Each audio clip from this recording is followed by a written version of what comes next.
जय हिंद दोस्तों, आप सभी का दीपक एजुकेशन प्रयागराज में स्वागत है। तो फ्रेंड्स, मैं पिछले क्लास में आप लोगों को महासागरों और महाद्वीपों की उत्पत्ति कैसे हुई थी इसके बारे में बताया था। और महासागरों और महाद्वीपों की उत्पत्ति के संबंध में दो महत्वपूर्ण सिद्धांत ये दिए गए थे। पहला वेगनर का महाद्वीपीय विस्थापन का सिद्धांत, दूसरा प्लेट विवर्तनिकी सिद्धांत या प्लेट टेक्टोनिक थियरी।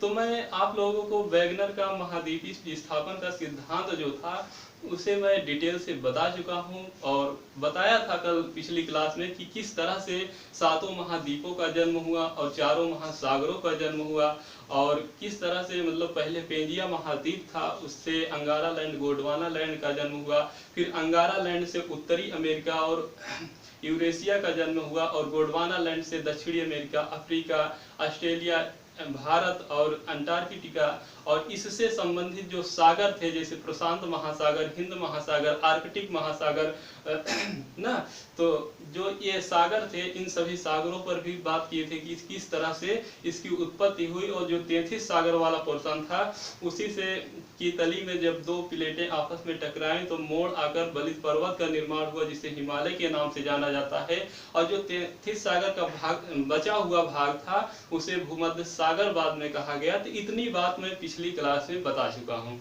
जो मेरे दोस्त मेरे भाई अभी तक वो क्लास नहीं देखे हैं वो प्ले लिस्ट से जाकर क्लास देख सकते हैं। उससे पहले जो मैं पृथ्वी की आंतरिक संरचना बताया था उसमें बहुत ही महत्वपूर्ण बातें बताया था। उसी से संबंधित ये महत्वपूर्ण सिद्धांत कौन सा है, प्लेट विवर्तनिकी का सिद्धांत। यह भी महाद्वीपी और महासागरों के संबंधित ये भी सिद्धांत दिया गया था।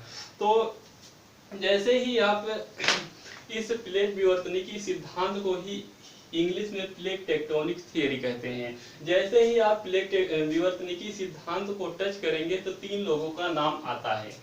जैसे ही आप प्लेट विवर्तनिकी सिद्धांत पर टच करेंगे तो तीन प्रश्न बनता है। पहला प्रश्न ये बनता है कि इसका प्रतिपादन किसने किया था, क्या इसका प्रतिपादन यानी यह सिद्धांत किसने दिया था। दूसरा प्रश्न आता है कि इस प्लेट विवर्तनिकी सिद्धांत की व्याख्या किसने की थी, क्या व्याख्या किसने की थी। और तीसरा प्रश्न ये बनता है कि जो एक प्लेट शब्द है, जो एक प्लेट शब्दावली है, इसे सर्वप्रथम प्लेट शब्दावली को सर्वप्रथम प्रयोग किसने किया। तो इस तरह से फ्रेंड्स इस शब्दावली से ही तीन प्रश्नों का जन्म होता है। पहला प्रश्न जो है प्रतिपादन, प्लेट विवर्तनिकी सिद्धांत का प्रतिपादन अगर पूछे तो आता है नाम हैरी हैस का, हैरी हैस का नाम आता है। और दूसरे नंबर पर अगर पूछे कि प्लेट विवर्तनिकी सिद्धांत की व्याख्या कौन से वैज्ञानिक ने किया था तो मॉर्गन महोदय ने। किसने, मॉर्गन महोदय ने किया था। मॉर्गन महोदय ने इस प्लेट विवर्तनिकी सिद्धांत की व्याख्या की थी। और प्लेट शब्दावली जो है, प्लेट शब्द का सर्वप्रथम प्रयोग विल्सन महोदय ने किया था। किसने किया था, विल्सन महोदय ने किया था। विल्सन महोदय जी ने सर्वप्रथम प्लेट शब्द का प्रयोग किया था। अब प्रश्न यह उठता है फ्रेंड्स कि प्लेट क्या होती है। आज मैं आप लोगों को प्लेट के साथ साथ उन सभी बातों को बताऊंगा जैसे पर्वत का निर्माण कैसे होता है, ज्वालामुखी का निर्माण कैसे होता है ना, और जो ये भ्रंश पर्वत कैसे बनते हैं। मतलब ये सभी जो प्रश्नों का आपका मतलब जो कॉन्सेप्ट है आज आप लोगों को क्लियर हो जाएगा। किस तरह से बलित पर्वत का निर्माण होता है, किस तरह भ्रंश पर्वत का निर्माण होता है, किस तरह से भूकंप आते हैं, किस तरह से ज्वालामुखी आते हैं। तो सबसे पहले मैं प्लेट को समझा देता हूँ कि जो ये प्लेट देखिए, सिद्धांत का मतलब तो आप सभी लोग जानते हैं कि जो कोई भी वैज्ञानिक अगर कोई बात सिद्ध करता है तो उसी को सिद्धांत कहा जाता है। लेकिन अगर विवर्तनिकी का बात करेंगे तो विवर्तनिकी का आशय है विस्थापन से। क्या, विवर्तनिकी का आशय है विस्थापन से। मतलब कि जो प्लेटें हैं वो एक स्थान से दूसरे स्थान पर विस्थापित हो रही है, यही क्या है, प्लेट विवर्तनिकी सिद्धांत है। मतलब कि जो विस्थापन विवर्तनिकी का आशय क्या है, विस्थापन। मतलब जैसे कोई यहाँ पर कोई प्लेट है तो इस स्थान से दूसरे स्थान पर जब जा रहा है तो क्या हो रहा है, यहाँ से यहाँ इसका इस प्लेट का विस्थापन हो रहा है, यही क्या है, विवर्तनिकी है। तो सिद्धांत आपने समझ लिया, विवर्तनिकी शब्द समझ लिया। अब मैं आप लोगों को बताऊंगा एक क्या प्लेट शब्दावली। क्या प्लेट शब्दावली की प्लेट क्या होती है, तो कहा प्लेट क्या होती है। तो इससे पहले मैं पिछले क्लास में जाऊंगा फ्रेंड्स। पिछले क्लास में मैं आप लोगों को एक बात बताई थी कि जो पृथ्वी का आंतरिक भाग है उसे कोर कहा जाता है। क्या कहा जाता है? कोर। कोर के बाहर वाली पट्टी को कहा जाता है मेंटल। क्या कहा जाता है? कोर के बाहर वाली पट्टी को मेंटल कहा जाता है, और मेंटल के बाहरी जो एकदम ऊपरी वाला पट्टी है या मंडल है उसे कहा जाता है क्रस्ट। क्या कहा जाता है? क्रस्ट, या इसी को भूपर्पटी कहते हैं, या इसी को सरल भाषा में, आसान भाषा में पपड़ी भी कहते हैं। क्या? पपड़ी या भूसतह, कुछ भी आप कह सकते हैं। तो मैंने बताया था कि कोर के भी दो भाग होते हैं, मेंटल के भी दो भाग होते हैं, और क्रस्ट या पपड़ी के भी दो भाग होते हैं। तो जो ये मेंटल वाला जो ये मेंटल है इसके भी कितने भाग होते हैं? दो भाग होता है। मतलब ये वाला आंतरिक मेंटल हो गया या लोअर मेंटल हो गया, और ऊपर वाला अपर मेंटल या ऊपरी मेंटल हो गया। तो जो ये सतह से लेकर, जिस पर हम लोग रह रहे हैं, निवास कर रहे हैं, अपना कारोबार कर रहे हैं, वहां से लेकर ये ऊपरी मेंटल तक वाला जो भाग है पृथ्वी का, ये जो भाग है ऊपरी मेंटल से लेकर यहाँ कहाँ तक? क्रस्ट तक, पपड़ी तक, इसे कहा जाता है स्थल मंडल। क्या कहा जाता है फ्रेंड्स? इसे कहा जाता है स्थल मंडल। तो प्लेट अब आप समझ सकते हैं कि जो स्थल मंडल का वह भूखंड जो कठोर हो। क्या? स्थल मंडल का वह भूखंड जो कठोर हो और जिसकी चौड़ाई लगभग 100 किलोमीटर हो, उस ऐसे ही भूखंड को प्लेटें कहते हैं। मतलब कि पृथ्वी के भीतर स्थल मंडल यानी ऊपरी मेंटल से लेकर क्रस्ट तक की पपड़ी को स्थल मंडल कहा जाता है। इन सभी बात को मैं पृथ्वी की आंतरिक संरचना में डिटेल से बता चुका हूँ, लेकिन यहाँ पर थोड़ा से हिंट दे रहा हूँ। तो जो ये स्थल मंडल वाला भाग है, इसका कोई कठोर भूखंड होगा, कोई भूमि होगी कठोर, वो लगभग 100 किलोमीटर की मोटाई होगी, तो उसी भूखंड या भूमि को प्लेट कहेंगे। ऐसा नहीं है कि सभी 100 किलोमीटर की मोटाई पर हुई हो। कहा जाता है कि 5 किलोमीटर से लेकर 200 किलोमीटर तक की मोटाई की प्लेटें हो सकती है। ठीक, 200 किलोमीटर की मोटाई की प्लेटें हो सकती हैं, इसलिए औसत या लगभग बताया जाता है कि 100 किलोमीटर तक की मोटाई वाली प्लेटें हो सकती है। तो आपको अगर कोई पूछे कि प्लेट क्या है, तो आप एक लाइन में कह सकते हैं कि स्थल मंडल का वह भाग जो कठोर है, जिसकी मोटाई लगभग 100 किलोमीटर तक है, उसी भूखंड या भूमि को प्लेट कहते हैं। एक लाइन में आप कह सकते हैं। अब एक प्रश्न कहते हैं, और ये क्या है? प्लेटें क्या गति कर रही हैं? क्या प्लेटें क्या गति कर रही हैं? मतलब कि दाएं बाएं, ऊपर नीचे, आगे पीछे, क्या ये प्लेटें सरक रही हैं। अब पूछा जाता है कि जो ये प्लेटें सरक रही हैं वो किस स्थान पर सरक रही हैं? तो यही जो ऊपरी मंडल है, यहीं पर, इसी ऊपरी मंडल में ही एक परत पाई जाती है जिसे कहा जाता है स्टेनोस्फेयर। क्या कहा जाता है? स्टेनोस्फेयर। क्या कहा जाता है फ्रेंड्स? स्टेनोस्फेयर। स्टेनोस्फेयर या इसी को कहा जाता है दुर्बलता मंडल, या इसी को कहा जाता है दुर्बलता मंडल। तो जो भी प्लेटें हैं, वैसे नासा के अनुसार लगभग पृथ्वी के भीतर 100 प्लेटें हैं, मुख्य रूप से बड़ी, सभी मिलाकर बड़ी छोटी लगभग 100 प्लेटें हैं। जो ये प्लेटें हैं, यही दुर्बलता मंडल या स्टेनो मंडल पर ही दाएं बाएं, आगे पीछे, ऊपर नीचे क्या है? सरक रही हैं प्लेटें। तो आपके मन में एक प्रश्न और आ रहा होगा कि जो ये प्लेटें सरक रही हैं, ऐसा क्यों हो रहा? मतलब कि इनके सरकने का कारण क्या है? प्लेटों के सरकने का कारण है क्या है? तो कहा जाता, तो वैज्ञानिकों ने कहा कि जो पृथ्वी का गर्भ है, क्या? जो पृथ्वी का गर्भ है, उसका जो पृथ्वी का जो गर्भ है, उसमें क्या है? सर्वाधिक दबाव है। क्या है? सर्वाधिक दबाव है। और जब सर्वाधिक दबाव रहेगा तो यहाँ पर क्या होगा? आकर्षण होगा। क्या होगा? आकर्षण, या क्या होगा? घर्षण होगा, सॉरी, क्या होगा, घर्षण होगा सर्वाधिक। जब दबाव होगा तो क्या होगा, यहाँ पर घर्षण होगा, और जब घर्षण होगा तो यहाँ क्या टेम्परेचर क्या होगा, टेम्परेचर यहाँ का जो होगा वो हाई हो जाएगा। और जब टेम्परेचर हाई हो जाएगा फ्रेंड्स, तो जो पृथ्वी के गर्भ में क्या हो, पृथ्वी का गर्भ क्या हो जाएगा, हीट हो जाएगा। तो जब ये हीट हो जाएगा, तो ये हीट हो जाएगा, और इसके पृथ्वी के गर्भ में क्या होते हैं, ये रेडियो एक्टिव पदार्थ होते हैं। क्या होते हैं फ्रेंड्स, रेडियो एक्टिव पदार्थ होते हैं, रेडियो एक्टिव पदार्थ। अब आप कहेंगे कि रेडियो एक्टिव पदार्थ क्या होता है, तो जैसे यूरेनियम है, क्या है, यूरेनियम है,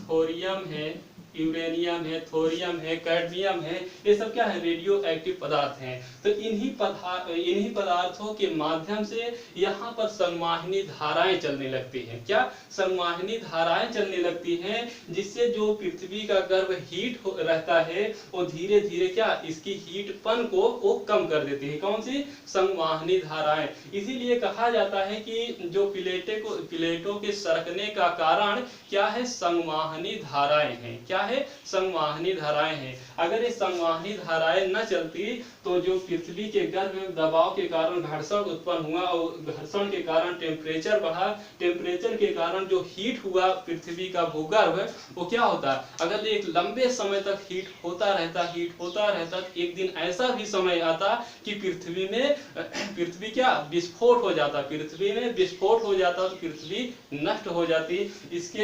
इसका एक तरह से सुरक्षा कवच की तरह जो संवाहिनी धाराएं चलती हैं पृथ्वी के भूगर्भ से रेडियो एक्टिव पदार्थों के माध्यम से, वही इसकी क्या, पृथ्वी की एक तरह से सुरक्षा कर रही है। तो आपको इसका कारण समझ में आ गया होगा कि पृथ्वी के जो प्लेटें हैं, जो प्लेटें सरक रही हैं, अगर इसका कारण पूछा जाए तो आप सीधे से एक लाइन में, एक शब्द में बता सकते हैं कि इसका सीधा सा कारण है संवाहिनी धाराएं। अगर संवाहिनी धाराएं न चलती तो ये प्लेटें न सरकती, संवाहिनी धाराएं अगर न चलती तो ये प्लेटें न सरकती।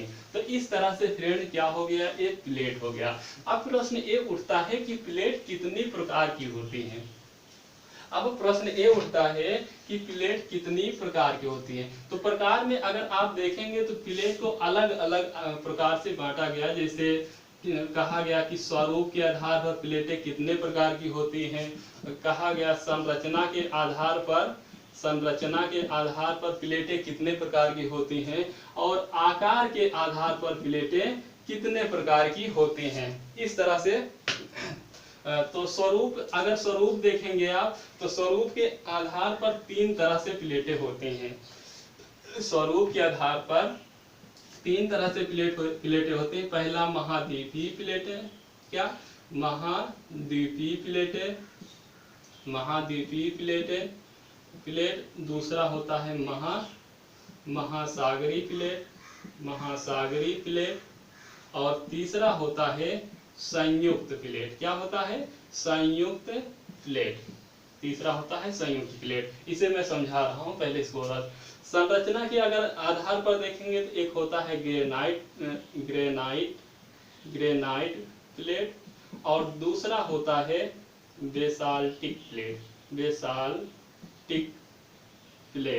Basaltic plate. अगर आकार के आधार पर देखेंगे तो आकार के आधार पर कहा जाता है 3 प्रकार की प्लेटें होती हैं।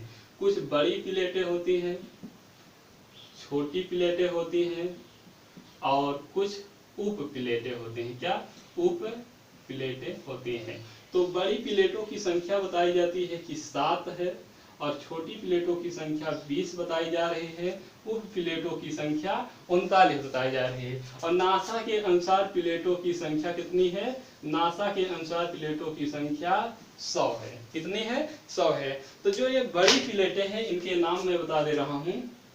जो बड़ी प्लेटें हैं, पहला देखे उत्तरी अमेरिकी प्लेटें, उत्तरी अमेरिकन प्लेटें, उत्तरी अमेरिका प्लेट। दूसरी है दक्षिणी अमेरिकन प्लेट, और तीसरी है प्रशांति प्लेट।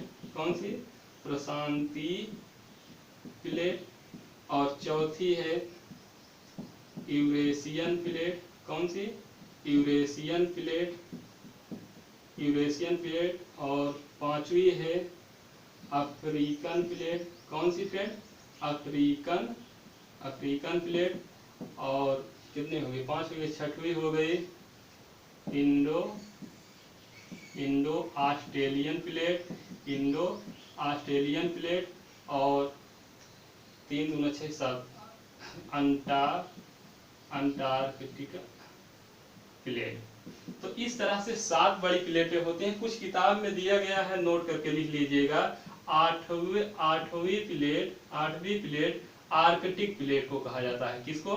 आर्कटिक प्लेट को इसमें सम्मिलित किया जा रहा है। लेकिन आपसे वैसे सिंपल में अगर पूछे तो आप बताइए 7 प्लेट। अगर मान लीजिए बाई चांस एग्जाम में पूछ ले कि 8वीं प्लेट कौन सी है, तो आर्कटिक प्लेट बताइएगा। अगर छोटी प्लेटों की बात की जाए तो जैसे है अरेबियन प्लेट। कौन है? अरेबियन प्लेट है। और अरेबियन प्लेट है, नजका प्लेट है, फ्यूजी प्लेट है, सोमाली प्लेट है। कौन सी? सोमाली प्लेट है। तो इस तरह से लगभग 20 प्लेटें छोटी हैं। आप किताब में देख लीजिएगा, सभी नाम से। जैसे अरब वाले क्षेत्र में अरेबियन प्लेट कहते हैं, और प्रशांत महासागर और दक्षिणी अमेरिका के बीच वाला जो क्षेत्र उसे नजका प्लेट कहते हैं। फ्यूजी एक देश है, वहाँ की जो प्लेट है उसे फ्यूजी प्लेट कहते हैं। सोमाली प्लेट कहते हैं। मतलब इस तरह से ये नाम है देश के स्थान के, तो उससे संबंधित ये नाम रखा गया है। तो अब ये जो महाद्वीपीय प्लेट है, इस तरह से बड़ी प्लेटें 7 है, छोटी 20 है, उप प्लेटें 39 हैं। तो अगर पूछा जाए, अब आपके समझ में ये आ गया होगा कि महाद्वीपीय प्लेट किसे कहेंगे। मतलब कि जो वह प्लेट जो महाद्वीप के नीचे स्थित है उसे महाद्वीपीय प्लेट कहेंगे।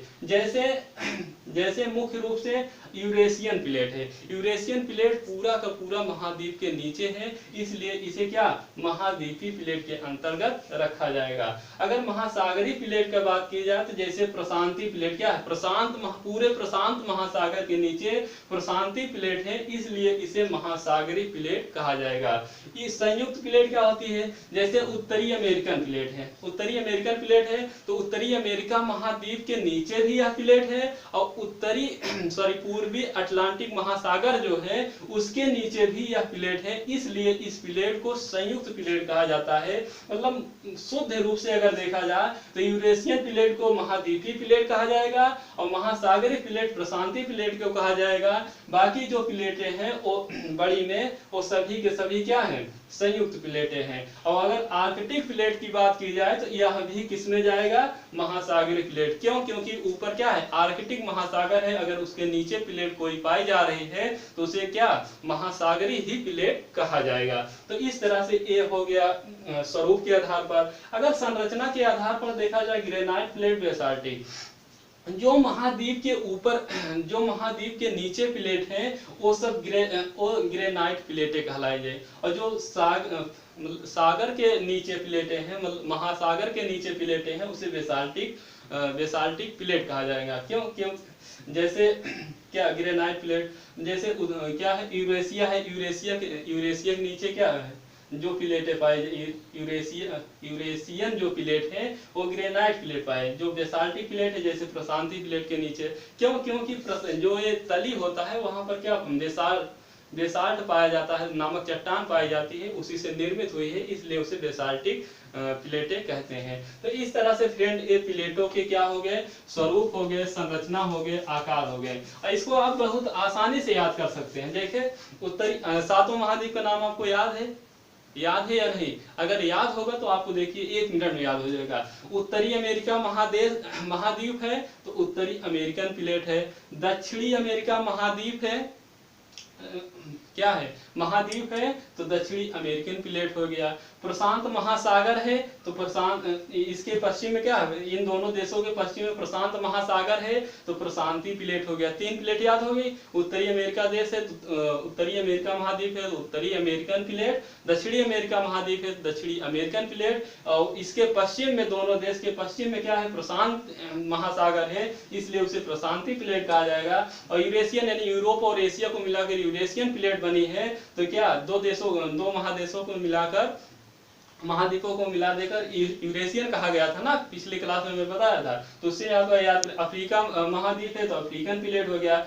भारत और ऑस्ट्रेलिया है, इंडो ऑस्ट्रेलियन, मतलब कि भारत वाला पोर्शन और ऑस्ट्रेलिया वाला पोर्शन किससे बना है, इस इंडो ऑस्ट्रेलियन प्लेट से बना है। अंटार्कटिका प्लेट जो नीचे वाला पोर्शन है मैप में आप देखेंगे तो उसे, और ये सब याद करने की जरूरत नहीं है। मान लीजिए कभी अलग करने के लिए दे दे कि कौन सी बड़ी प्लेटें हैं कौन छोटी प्लेटें हैं, तो वहां पर आप आसानी से अलग कर सकते हैं। केवल आप बड़ी प्लेटें याद कर लीजिएगा बस, और याद हो गया होगा, मुझे उम्मीद है कि आप लोगों को ये सारी बातें याद हो गई होंगी।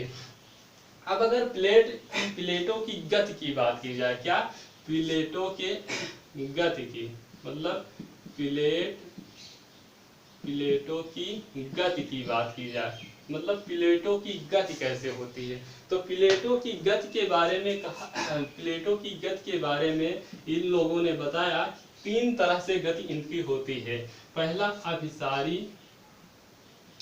अभिसारी गति, कौन सा, अभिसारी गति, या इसी को कहा जाता है विनाशात्मक गति। कौन सा, विनाशात्मक किनारा कहा जाता है, विनाशात्मक किनारा कहा जाता है। दूसरा है अपसारी गति, या इसी को कहा जाता है रचनात्मक किनारा। क्या, रचनात्मक किनारा कहा जाता है, रचनात्मक किनारा कहा जाता है। और तीसरे नंबर की जो है उसे कहा जाता है समानांतर गति, या इसी को संरक्षी किनारा कहा जाता है। क्या, संरक्षी किनारा कहा जाता है। तो इस तरह से गति के आधार पर 3 प्रकार से, मतलब कि ये प्लेटें जो हैं ये 3 प्रकार से गति करती हैं। एक अभिसारी प्रकार से, दूसरा अपसारी प्रकार से, तीसरा समांतर प्रकार से। अगर अभिसारी का मतलब क्या होता है कि 2 प्लेटें पास पास आना, अभिसारी मतलब 2 प्लेटें पास पास आना। जैसे ये प्लेट ए है, क्या है, ए प्लेट ए है, ए प्लेट बी है, कौन सी, ए प्लेट बी है। तो ये दोनों क्या है, ये दोनों पास पास आ रहे हैं, मतलब कि विपरीत दिशा से पास आ रहे हैं। लेकिन अपसारी में आप देखेंगे तो ए प्लेट मान लीजिए ए है, ए प्लेट क्या है आपकी, ए प्लेट आपकी क्या है, बी है, ए प्लेट बी है। तो ए प्लेटें एक दूसरे से विपरीत दिशा में जाती है, मतलब एक दूसरे से दूरी बनाई।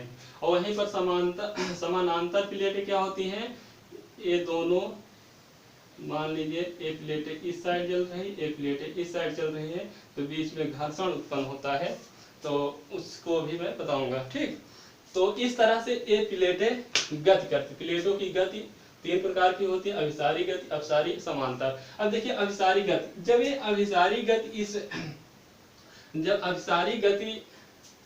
जब अभिसारी गति ये दोनों प्लेटें एक दूसरे, अभिसारी गति प्रकार की जो प्लेटें होती हैं, जब दोनों प्लेटें एक दूसरे के करीब जाती हैं तो यहाँ से 3 घटनाएं घटित होती हैं। कितनी, 3 घटनाएं घटित होती हैं।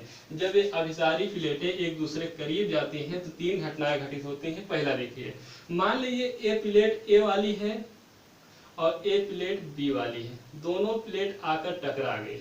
क्या, ए प्लेट ए है, ए प्लेट बी है, दोनों आकर टकरा गए। दोनों प्लेट आकर टकरा गए, क्या होगा, जैसे मान लीजिए 2 पहलवान हैं, दोनों पहलवान टकरा गए और दोनों मजबूताई में है, दोनों पंजा लड़ाए हुए हैं और दोनों अपने फुल ताकत दे रहे हैं एक दूसरे के और ढकेलने के।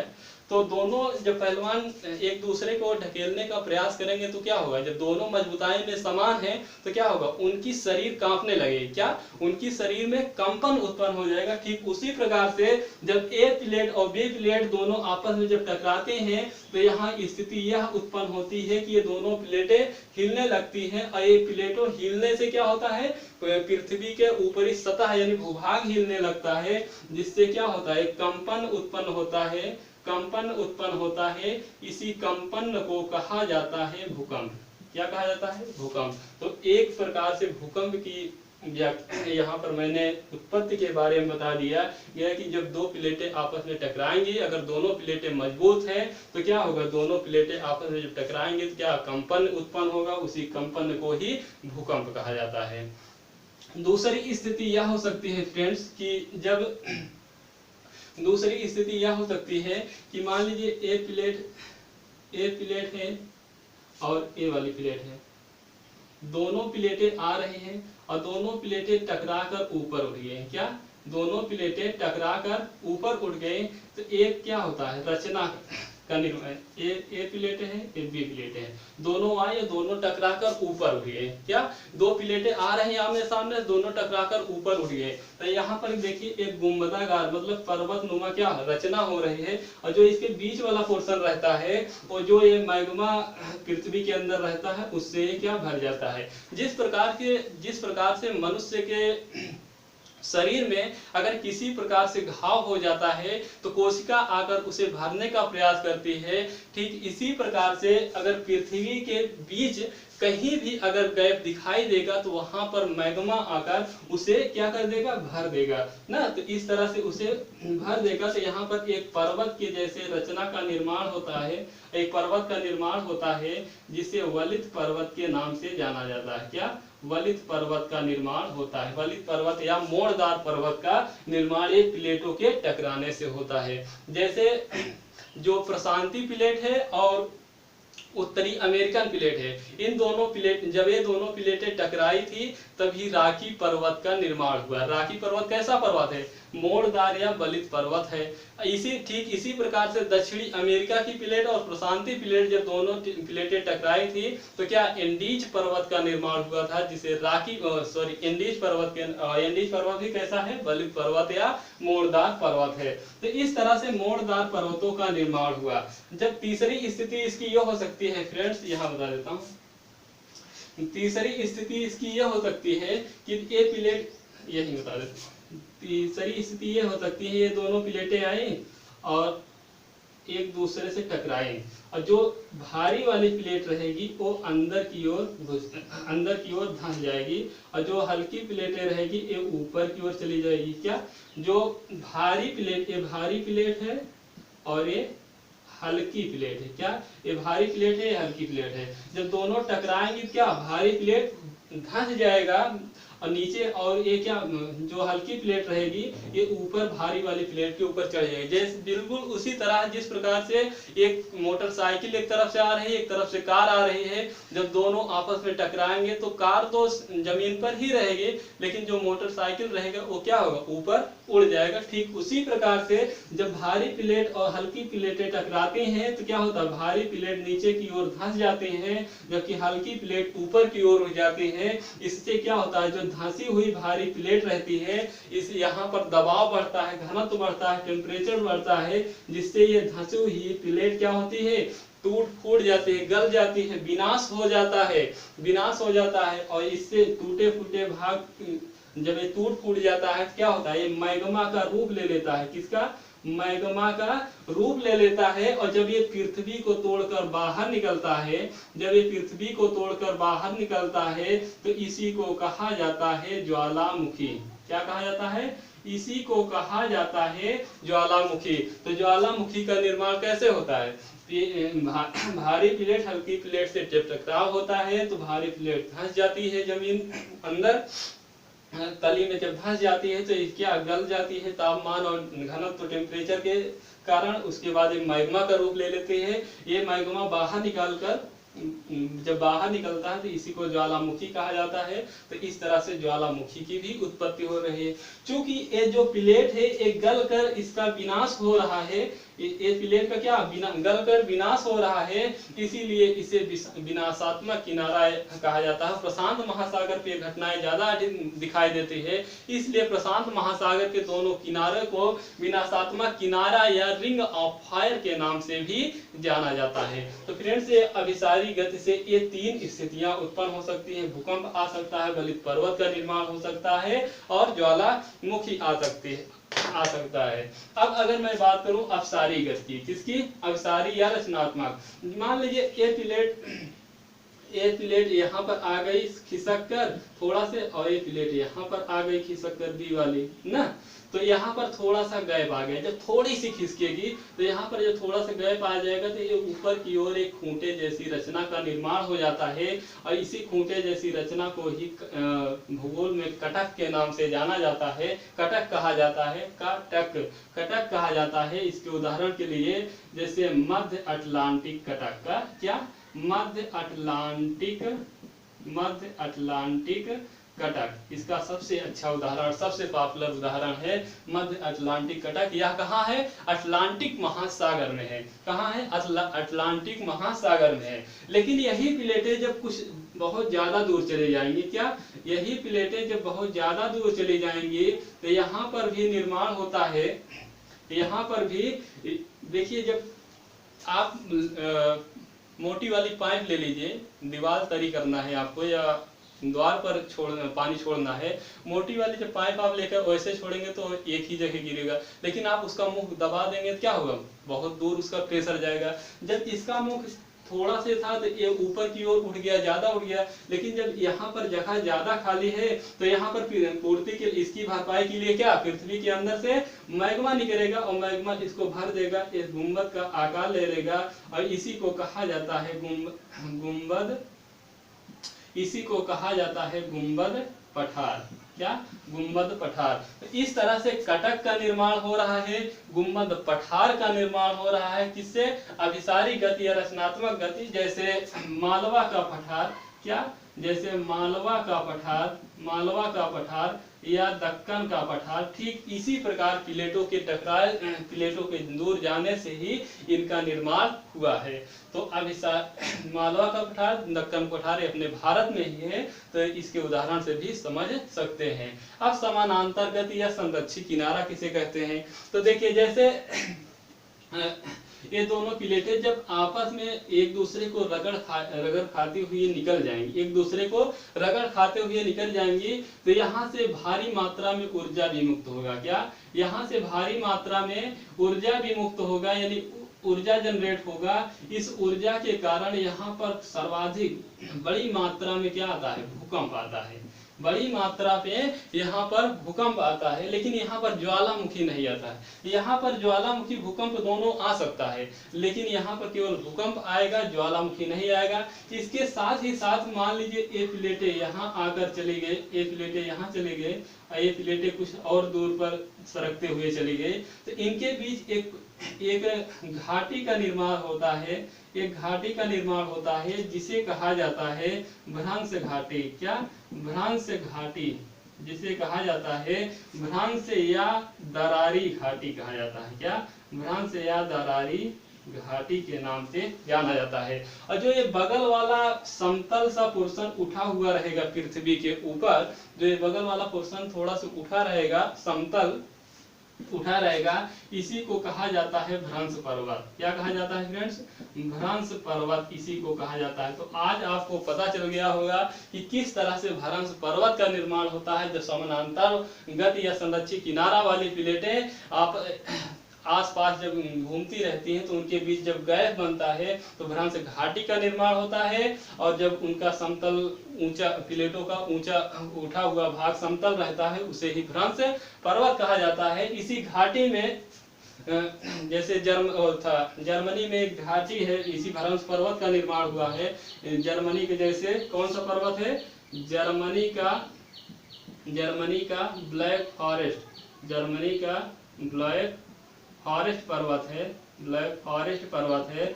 और फ्रांस में एक पर्वत है ठीक इसी प्रकार से, फ्रांस का वासेज पर्वत। कौन सा?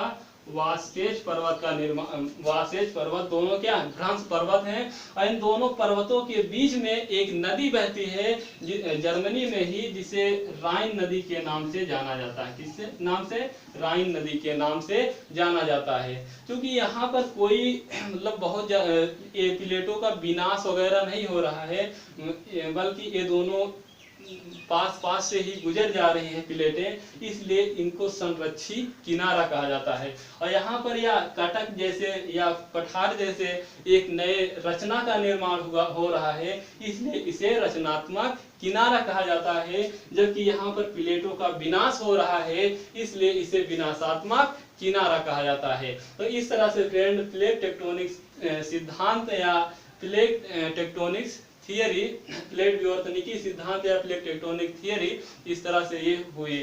और फ्रेंड्स यहाँ से जो भी प्रश्न आपका बनेगा, प्रश्न तो यहाँ से कम बनेगा, लेकिन आपका कॉन्सेप्ट ज्यादा क्लियर हो गया होगा। क्योंकि बलित पर्वत का यहाँ पर निर्माण हो रहा है अक्षारी गति से, तो यहाँ पर भ्रंश पर्वत का निर्माण हो रहा है समानांतर गति या संरक्षित किनारा से। और यहाँ पर क्या हो रहा है, कटक का निर्माण हो रहा है। जब मैं उच्चावच पढ़ाने लगूंगा, निकल समुद्री पढ़ाने लगूंगा, तो वहाँ पर कटकों की संख्या बताऊंगा कि अटलांटिक महासागर में कितने कटक हैं, प्रशांत महासागर में कितने हैं, हिंद महासागर में है। इस प्रकार के तमाम आपके कॉन्सेप्ट क्लियर हो गए होंगे। ज्वालामुखी कैसे आएगा, भूकंप कैसे आ जाएगा। तो जो ये शब्दावली आए हैं, अब इसी को मैं शुरुआत करूंगी। जैसे भूकंप आया, भूकंप पढ़ाऊंगा, ज्वालामुखी पढ़ाऊंगा, पर्वतों का पढ़ाऊंगा, पर्वत कितने प्रकार के होते हैं, कितनी ऊंचाई को पर्वत कहा जाता है, पठार या घाटी कहा जाता है। तो इन सभी बातों को मैं आगे बताऊंगा। तो आज का एक क्लास आप लोगों को पसंद आई हो तो अपने दोस्तों, अपने मित्रों को, साथियों को जरूर बताइए फ्रेंड। तो शुक्रिया, धन्यवाद, थैंक यू।